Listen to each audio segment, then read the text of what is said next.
using plant medicine, using psychedelics, makes you a better parent. What's up, everybody? David here with another episode of the Plant Medicine for PTSD podcast. What I'm going to talk about today is a bit of an interesting thing, maybe a little bit unorthodox, but what I want to talk about is something that nobody really tells you about plant medicine, which is that I think using plant medicine, using psychedelics, makes you a better parent. Now, hear me out. I'm not saying that you should eat 5 grams of mushrooms and hang out with your toddler, although that actually is pretty awesome. Allegedly, I know that. But before we go any further, now's a good time. If you haven't already, hit the subscribe button. If you're on Apple or Spotify, like this podcast, subscribe to it, leave a 5-star review or rating. It actually goes a really long way to helping somebody else discover this podcast and hear this message that they might need to hear. So do that, not for me, but for some other people out there who need it. So, like I said, I truly believe that using psychedelics makes you a better parent. I actually cannot imagine me becoming a parent before doing all of this. I would have been such a shitty father if I didn't have all the lessons that plant medicine has given me. So I'm going to quickly kind of go through 6 reasons behind why I say that, like 6 things that I think plant medicine has given me as a dad. And the last one has probably been the most important thing or the most valuable thing that I have learned in order to mitigate meltdowns.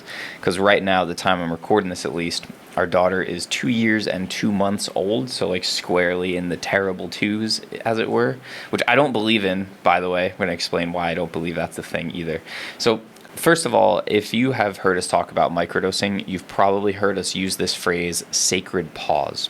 If you haven't, this is how Cordy describes one of the effects that microdosing gives you. She calls it this sacred pause, this space between stimulus and response. Because I think a lot of people go through life sort of just stumbling from like one knee-jerk reaction to the next. We'll talk more about this in future videos and everything, but something that Carl Jung talks about with shadow work, he says that until you make the unconscious conscious, it will rule your life and you will call it fate. Meaning, we are all just kind of stumbling along, having these reactions to things, being triggered by things that we might not even see. And we chalk it up to just, oh, that's how we are, that's how I was raised, that's what I learned, etc. One of the things that microdosing gives you, beyond like actually unpacking all of the shadow work stuff, which we'll talk even more about in the context just of this, but one thing that it gives you is it extends that period of time in between stimulus and knee-jerk reaction. It gives you this sacred pause that allows you to breathe, that allows you to choose how you want to respond to a situation. What this actually looks like in parenting is, hey, it's bedtime, I'm trying to get my daughter in the bath, or I'm trying to get her to put on a diaper, or I'm trying to get her to put on her pajamas, and she's just screaming and crying and running away from me. And I've had a long, stressful day. I still have work to take care of. The kitchen is full of dirty dishes. And all that I really want to do is just get my fucking daughter into bed so I can go take care of all these other things, right? I think we've all been there. The very easy way to react is just to snap at them, to grab them, to say, come back here, get over here, right? To raise your voice and to lose your cool. All that you actually need to do is just take a deep breath and take a step back and realize that it's not that important. It's not that serious. They're not disrespecting you. They're just being a toddler. And having the medicine in your system, for whatever reason you want to get into, it gives you the ability to just pause, take a breath, and choose how you actually want to respond. Which for me means that I become the hand monster and I'm coming to eat Sita's hands by putting on her pajamas and getting her arm through. I'm the hand monster, and I chase her around screaming, I am the hand monster, and it disarms her, and she just starts laughing and giggling, and then I chase her around, and I put the pajamas on. So that is thing number 1, the sacred pause. That applies to parenting. It applies to just fucking driving in traffic and somebody cuts you off. Instead of just flipping them off immediately, you take a breath, and you are like, okay, that person's in a rush. It doesn't matter that much. It's not a big deal. You move on. Sacred pause. It's a huge part of what people get from the microdosing program. And I really believe that's just the virtue of the medicine being in your system. It gives you the ability to take that pause. So I mentioned that quote from Carl Jung. that, and this is very paraphrased because it was in German and I'm doing it off memory, but the idea that until you make the unconscious conscious, it will rule your life and you will call it fate. So this is really the crux of shadow work, which is the meat and potatoes of our microdosing program, and really should be what you're getting out of working with psychedelics. In the context of parenting, it means that psychedelics or plant medicine, it gives you the ability, the opportunity to unpack a lot of your own shit so that you're not getting triggered so easily. Meaning you can go back and you can revisit some of the patterns that you experienced as a kid. You can deal with some of the things that hurt you that you typically get triggered by.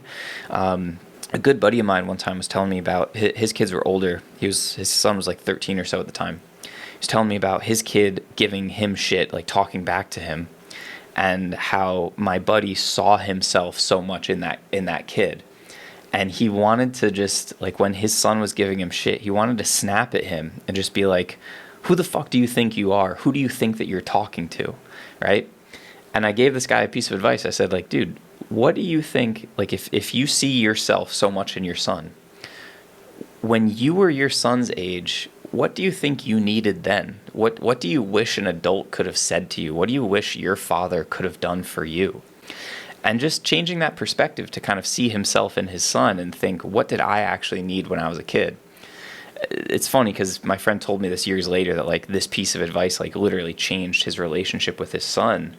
And it was something I probably said to him when I was stoned when we were on a hike together. So I didn't really think too much of it. But the ability to kind of go back and unpack some of your own childhood wounds in order to look at some of the patterns that you have just been repeating over and over without really being aware of it, the ability to do that shadow work on yourself, that allows you to break a lot of those patterns so that you are not repeating the same mistakes that your parents made with you, so that you're not perpetuating the same wounds that you were left with as a kid. And again, ideally, allowing you to actually do a better job of being a parent so that your son doesn't go and repeat the same mistakes that you made because he's getting a different experience because you're being a different father or mother. One of the other elements that comes out of plant medicine in general, and very specifically the mindful microdosing process, is becoming more present in your just average day-to-day moments. Because the one thing that every person with children, like every older person with children, the one thing that they always say is they tell you how fast it goes by, right? And they say, cherish every moment because they grow up in the blink of an eye. And dude, I can attest to that. Sita's only 2 months old, and it feels like yesterday that she was born. And at the same time, it feels like I've been a dad for decades. Time is a weird thing. So the ability to actually be present with your children, I think it's the most important gift that you can possibly give them. And I'm not saying that I'm perfect. There are times where I'm hanging out with Sita, pushing her on the swing, and all of a sudden my phone's in my hand. I'm like, dude, what the fuck am I doing? Why am I looking at Instagram right now? What is going on? Or having an urge sometimes to, like, listen to a podcast with one AirPod in while I was hanging out with Sita when she was younger, like before she was able to talk. It's like, why am I actually doing this? I think a lot of us, when we're not aware of these things, or when we're still, like, in that healing process, we haven't really started to make too much progress there, we're not very present. We seek distractions. We look at our phones too much. We drink too much. We just do whatever we need to do to not be present with our own feelings, because there's a lot of pain there, or there's a lot of sadness there. There's a lot of grief there that we don't want to look at. And we turn to scrolling or alcohol or porn or whatever thing that we do to numb those feelings. But inherent in that is that we're just not being present in our life at all, in general. And really all that we have is time. Like, that is the most precious resource. I know how fucking trite that is, how cliche that is, but that is the most important, the most valuable resource that we have. And when you have kids, man, you have that kid for 18 years. Like, you get 18 summers with them. And really, you get about 4 years of having, like, little kids before they're grown up and they start doing their own thing. Those moments are so precious. And every moment that you are not present, that you are not there with your child, is a moment that you're never going to get back. it's gone by, and not even will you not share that with them, but you never have that opportunity ever again. I tell Cordy this all the time. Sita will never be as precious and small as she is right now. Like, I will never hold her, and she will never be this small ever again. So when she's falling asleep in my arms, and I want to just put on a podcast or like watch a rerun of Sopranos, if we're being completely honest, I have to fight that urge because I will never get to hold her in that way ever again. I am acutely aware that every time I strap her onto this little carrier thing to take a nap, I'm acutely aware that that could be the last time that she ever falls asleep with me like that. And I don't want to miss that shit. And I can tell you with 100% certainty that using plant medicine has given me a greater appreciation of that. And I think that's one of the most important things that a parent can possibly do, is to have that appreciation of how precious those moments are and to be fully present with their kid. Kind of along with being present and being in the moment, you also have to be able to zoom out and realize how not important anything really is that like you're trying to do. Part of this, it goes hand in hand with this idea of surrender. If you've drank ayahuasca or done 5 grams of mushrooms, you know all about that, hopefully. There are a lot of moments where maybe we're trying to get Sita into the car. And just with where we live, we have to park like a few hundred yards away from our house. We got to walk past the security gate, and they have a dog in there. And all that Sita ever wants to do is just go pet this dog and play with the dog. And if we're trying to get out the door to go to the grocery store, what have you, sometimes getting Sita into the car can take half an hour. What we're trying to do, what me and Cordy are trying to do, can feel so important, like we have to go get groceries right now, that we end up rushing Sita, or we end up just picking her up, and she cries when we pick her up because she wants to go down and she wants to go pet the dog.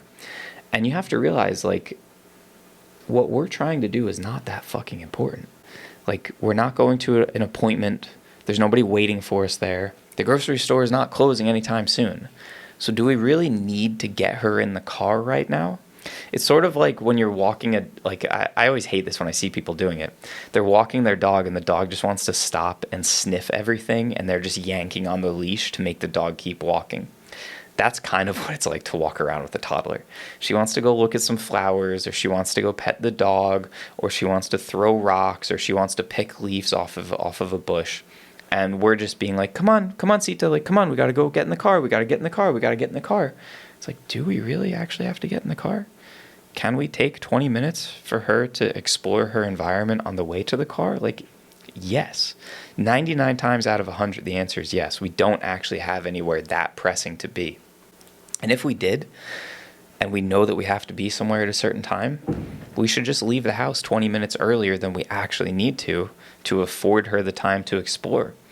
Like, it's not actually that important. And when you can get that perspective, when you can kind of surrender to what your toddler wants to do, and I'm not saying to be 100% permissive and just let them do whatever they want to do. There has to be boundaries. You still have to be the adult, blah, blah, blah. I'm not saying that. But when you can just indulge their curiosity, their desire to explore things, and you can manage to let go of your need to control everything all the time, you can let go of your expectations of your timeline for the day, not only are you going to have less fucking meltdowns because your kid's getting to do what they want to do, but you're going to feel so much more connected to them. You're probably going to feel a lot more of that childlike wonder. Dude, there have been times where I've stopped and I've looked at a fucking leaf for 5 minutes with Sita, and that leaf was pretty fucking cool. And I'm a whole lot more likely to stop and look at that leaf with her and meet her on her level on a day where I'm microdosing, or on a day where I feel more connected to the lessons of the medicine. So it kind of is all tied together. It's like that sacred pause, the presence in the moment, surrendering to that experience, not feeling like you need to control everything all the time. All of that combines to just give you so much more connection with your child, to make your child feel so much more at ease, like they're not being rushed, and to just, I don't know, man, appreciate how cool a leaf looks while you're on the way to the grocery store at 9:52 on Tuesday. Like, isn't that kind of what this is about, is to just enjoy little things and feel connected to your children? Like, that's the kind of life that I'm trying to have. And I think that that's the kind of thing that plant medicine can give you. The last thing that I want to share on this topic is what I have found to kind of be the cheat code to disarming temper tantrums. And really, I've kind of been realizing lately that we are all just bigger toddlers with marginally better impulse control, but really not even that much better. So I've kind of been employing this tactic sometimes with Cordy when she's upset or emotional. She's the one that edits these videos, so I love you so much, honey. But the thing that I have learned that has cut through temper tantrums is literally just the ability to name emotions. So a toddler does not have that capacity yet. For one thing, they don't have the vocabulary. They're still learning language, right? But they also haven't figured out what their emotional states are. And it's actually your job as a parent, theoretically, to help them understand that and to navigate that landscape, like that internal environment. So literally what this looks like, if Sita wants something and we're not giving it to her and she's starting to have a meltdown, like maybe she wants to go outside and I've locked the door because she has no clothes on and it's cold out and I'm not going to let her go outside without clothes, or she wants something that is dangerous for her to play with, or she wants to go upstairs and Cordy's on a call or whatever. Whenever she wants something and she's not getting it, right? Toddler logic, they have a meltdown.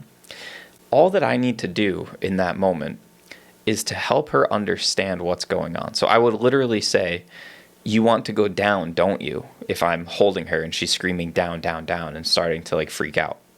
I'll say, you want to go down right now, don't you? And daddy's not letting you, right? And she'll go, mm-hmm. And then I'll say, that's really frustrating, isn't it? And she goes, mm-hmm.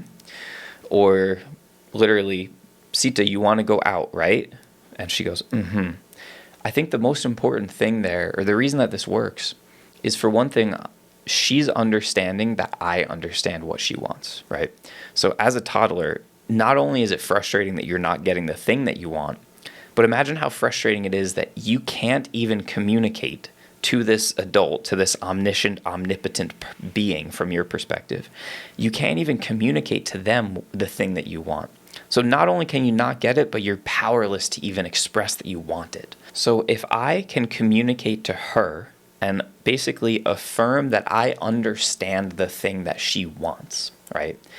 That reduces the intensity of this meltdown by 50% right off the bat. Because now it's not just a fiasco that dad doesn't understand the thing that I want. It's like, okay, at least he understands what I'm doing. He won't let me have the thing, or he won't let me do the thing, which is frustrating. But at least we're on the same page here. So just naming that thing takes a lot of the wind out of the sails of this tantrum. And then naming the emotion that arises from it. I can see that that makes you really mad, or you're upset because of this, or that's really frustrating, or you really wanted this and you can't have it. That's tough. Just saying that now, dad understands the thing that I want and dad understands how I feel about it. So now, yeah, I still don't have the thing, right? I want to pet the dog and dad isn't letting me, or I want to eat this thing and dad isn't letting me. But at least he understands what I want. He understands how I feel. So again, that has taken 80% of the fire out of this tantrum. Now all that I have to do as her dad, if it's something like a safety thing, like a boundary, is like I have to explain to her why I'm not letting her do the thing, like to touch the knife or to touch the hot stove or what have you. Or if I just don't want her doing something because it's inconvenient for us, I just have to redirect her attention and give her a new option of something that she can do. Like, okay, you cannot eat this cake that mom is decorating for a party tomorrow, but here, do you want a snack? Or here, do you want to go listen to Frozen music? Or here, do you want to go for a walk and we can go pet the dog? Right? Just substituting something else in there. And I'm saying that plant medicine gives you this ability because it actually kind of ties everything together. You have to be able to pause and step back from the reaction that they're having so they're not triggering something within you, because you got to keep your cool in order to be able to navigate this. You have to have worked through enough of your own shit to manage your own emotions, right? So that you're kind of like the calm in the storm here. And you have to have the ability to do this for yourself first. Because if you're not present with your own emotions, how are you supposed to be present with somebody else's emotions? So I feel like this is almost the culmination of everything that the plant medicine gives you as a parent, is the ability to do this. And when you can do this, it's almost like operating within the fucking matrix, where you can like mitigate a meltdown in real time and refocus their attention. So like the most intense meltdowns that Sita has, they're over in like 2 minutes, if that, because she's able to actually move through her feelings so quickly because I am helping her to navigate them and then getting her out from being stuck on this negative emotion. Now, it's not that we're bypassing it. It's not that we're skipping over it, but we're like skillfully moving through the steps of that process in real time together, so that she can regulate herself and move on from that feeling, having like gone through the feeling with me. And that's kind of where a lot of people, like, that's the problem that a lot of folks have, is like nobody ever taught them how to feel their emotion, how to move through it, and then what to do on the other side of it.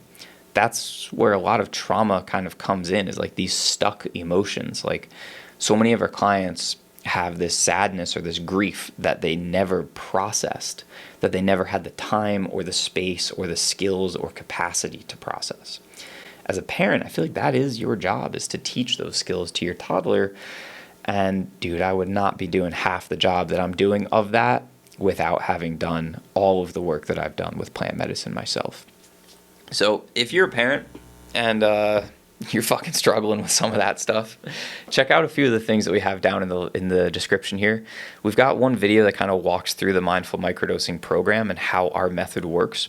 I would really encourage you to take a look at that and just see what resonates in there. And if you know that you could do a little bit better of a job as a parent with everything that I just discussed, maybe some of this stuff is worth looking into for you. So I'll leave you there. Until next time, peace out. Thank you for listening. See you soon.